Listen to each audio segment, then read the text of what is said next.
What's up, tribe? Y'all miss me? Huh? Y'all miss me? Yeah, we missed you, Trey. We missed you, Learn with Trey. I missed y'all too. Yo, cut the camera. Start it over. Okay, tribe, in this video, we're gonna be going over 8 rookie mistakes that YouTubers make. Oh, I almost forgot. If you're new here, I am Trey, and you are watching Learn with Trey, where we learn everything there is to know about YouTube. Now let's get into this video. Mistake number 1, telling people to like, comment, and subscribe. Now I know what you're thinking. But Trey, aren't we supposed to tell them to do that? No, in the very beginning, you do not want to do this, okay? You want your first set of subscribers to be 100% pure. Now I know this doesn't really quite make sense, but I'm gonna make it make sense. Your first set of subscribers are the most important set of subscribers you're gonna get on YouTube. And you want these set of subscribers and interactions with your content to be as pure as possible. And when you tell somebody to like, comment, and subscribe, you are basically telling them to give you sympathy, engagement. Now, YouTube takes your first set of subscribers and makes a lookalike audience based on those first set of subscribers. When they make the lookalike audience, you want them to make the lookalike audience off the purest set of subscribers they possibly can. You do not want sympathy subscribers. So when you tell people to like, comment, and subscribe, you dilute your first initial subscriber base. And this is the most important base, okay? So under zero circumstances, in the very beginning of you launching a YouTube channel, should you tell anybody to like, comment, and subscribe. Now, after you build your base up, you can tell people to like, comment, and subscribe. But it really doesn't matter, because if people like your content enough, guess what they're gonna do? They're gonna like, comment, and subscribe anyway. So we don't need to even say it. My channel is a prime example of that. Have I ever told any of you guys to like, comment, and subscribe on this channel? Yeah, no.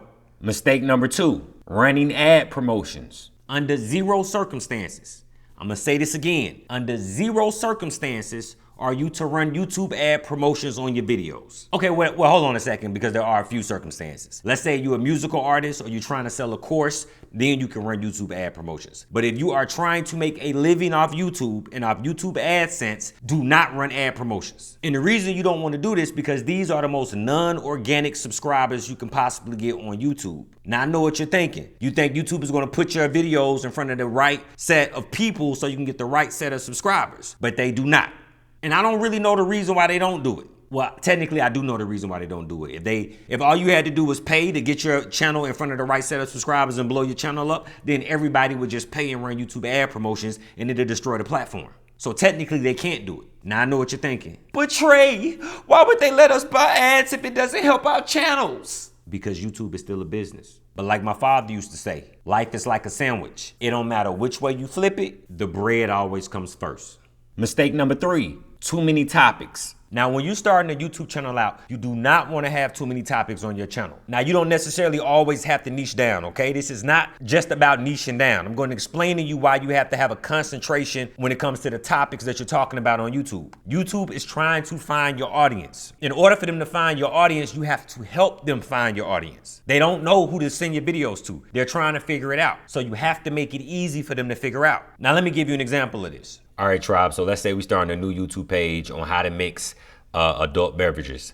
Our audience are people who are trying to make drinks, okay? Now, it's 2 types of people that make drinks. You got bartenders and you got people who make the drinks at home. You don't want to start out trying to reach both of them at one time. So when I post videos, my first video is going to be how to make the perfect margarita. They both have the same first videos, but the second video is the most important, because this is going to tell YouTube which one of these audiences to target.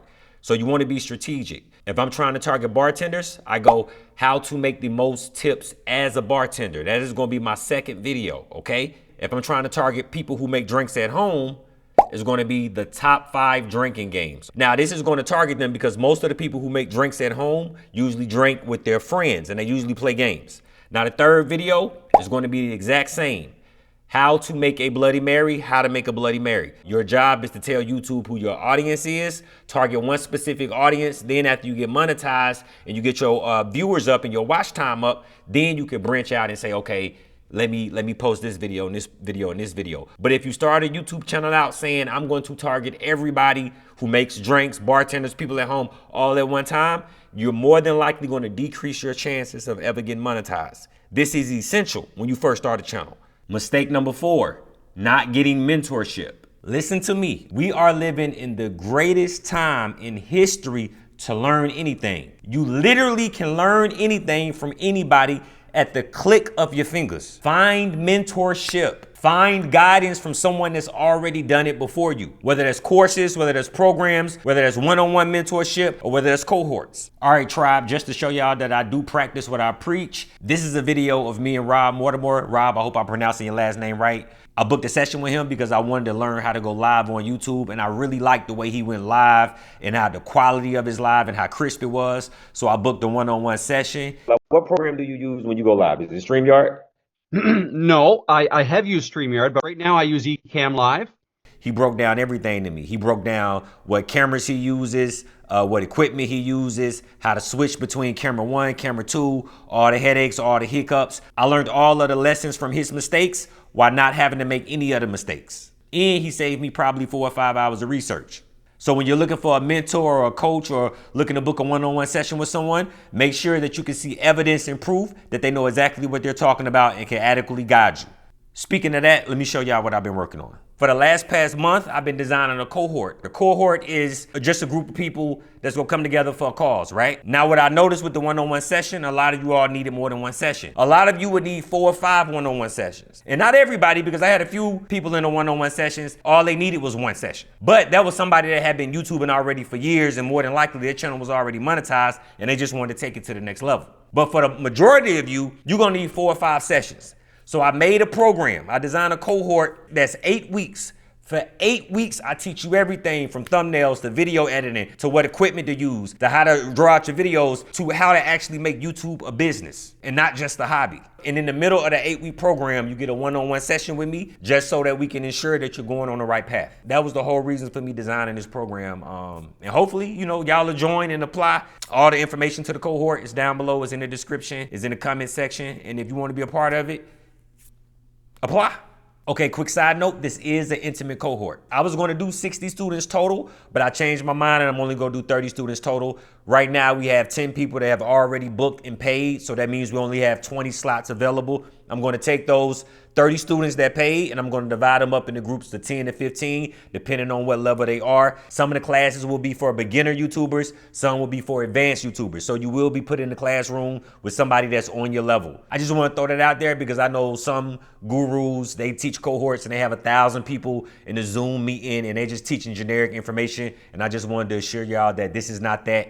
You will be able to talk to me at any moment during this class. You'll be able to ask me a question if you got a question about anything. Just wanted to put that out there. All right, hit that link below. Mistake number 5, posting YouTube shorts in long form on the same channel. So if you've been watching this channel, you already know how I feel about YouTube shorts. You can go to my old videos and see exactly why I don't agree with posting YouTube shorts in long forms on the same channel. I'm not gonna break it down because I already broke it down 3 times for y'all on this channel. Good, because we tired of hearing about it. Bro, ain't nobody asked you. Okay, but I'm telling you. If I wanted to break it down again, I'll break it down again. Trey, just keep going with the video. Ain't nobody trying to hear all that. Big nose self. Yeah, anyway. Mistake number 6, letting negative comments bother you. Regardless of what you do, in the very beginning, you're more than likely going to get the most negative comments, okay? They come in the very beginning. My very first comment on this channel, my very first one was a negative comment. Whenever you put something out into the atmosphere, into the universe with positivity, negativity is gonna return. That's how you know you're going the right way. It's the yin and the yang to everything. Do not let them bother you. So whatever you trying to do, they gonna tell you trash. They gonna tell you not good. They gonna tell you you're not funny. They gonna tell you need to quit. Anything you can think of, I've seen it over my 17-year YouTube career in the comment section. I do not let negative comments get to me. And more importantly, never ever respond to negative comments. Delete and keep it going, okay? But what people will do, they will skip over 50 positive comments and respond to the negative comment. And that is what you don't want to do. You never get a negative people to energy. Delete, block, and keep going. Mistake number 7, lying to your audience. What happens when you first start a YouTube channel? You're gonna get super excited and you're gonna say, new videos dropping every Monday at 7 p.m. And you underestimate the time that it actually takes to edit and produce these videos. So now your audience is coming back and you're not delivering on what you promised them. Do not set a time and release date unless you have at least 3 videos already pre-shot and ready to go. And I can't lie, I'm guilty of this too. I told y'all this video was dropping last week and it didn't drop. And a lot of y'all came in my inbox talking about, Trey, what's up, man? You said you was gonna drop a new video. I came back, it wasn't no video. Yo, man, come on, man. The streets need you, baby. We need you out here. The other guru stuff, it just ain't as good as yours, man. Come on, man. You gotta serve us some more videos. Trey, please. Trey. Listen. I'm gonna give y'all more videos, all right? It won't take me another month to release a new video. I'm gonna be more consistent with the posting, okay? But I had to take a little bit of time off to design that cohort, so that was why. Mistake number 8, not giving value. Make sure your videos give something of value to the watcher. Is it entertainment? Is it inspiration? Is it knowledge? These are the questions you have to ask before you upload every video. Right now on YouTube, it's a trending thing to make struggle content. You have YouTubers making videos talking about, I'm about to get evicted. My car is about to get repossessed. Just a bunch of videos on struggle. These type of videos are not sustainable because they actually give no value to the watchers. So it's only so long somebody's gonna come back over and over and over again just to watch you struggle. So although those YouTubers may be getting a lot of views now, it's not sustainable and the views are gonna drop. Trust me. But always give value. Before I upload every video to this channel, I literally write down what value the video gives to the watcher. And I think that's why y'all come back to watch more and more of my videos. So before you upload a video, ask yourself, what of value does this give to the watcher? And I promise you, if you do this over and over again, your audience will return. Once again, thank y'all for watching the video. I am Trey, and you are watching Learn with Trey. If you are interested in finding out more information and details about the cohort I'm launching, click right here, fill out the application. I look forward to seeing y'all next video. Yeah, may God bless y'all on this YouTube journey. I'm out.